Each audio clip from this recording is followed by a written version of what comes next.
Okay, so in this video I'll be showing you how you can purchase crypto in Moonpay.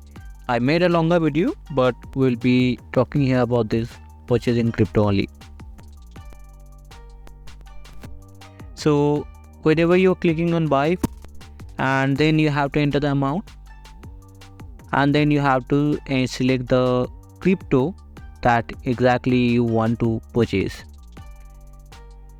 So for example, here I'm showing you as first here you can see as USDT TRC20, or else I am currently selecting as USDT ERC20.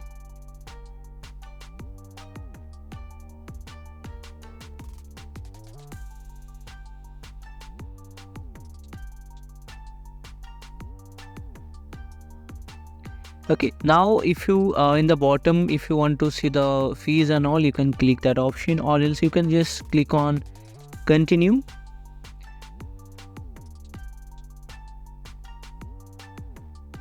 Whenever you click on continue, it will ask you for the address. You can paste any of your wallet address, but here I am showing you by connecting my MetaMask wallet. So whenever you are doing it for the first time, it will be showing you this for verifications, like you want to add your payment methods.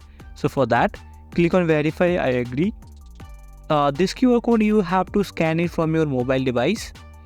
So once you open your camera and scan this QR code, you will be redirected to the website automatically, and there you need to verify. You can see here as driver license, they're asking for the ID card and all.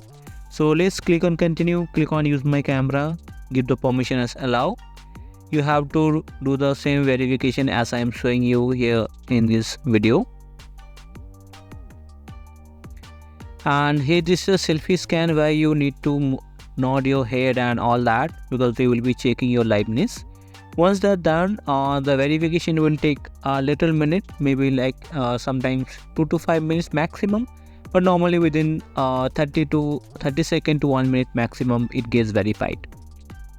So you can see here verification is completed, and you can see this is how exactly you will be making the payment. Transaction will be completed, crypto will be delivered. You can click on your staking in the blockchain explorer, and you can see all the transaction as well. For the longer video, for each and every details, I have clearly mentioned it in the video. So you can see this is a video, it should be coming up on the screen. You can click on that, and if you like the video, subscribe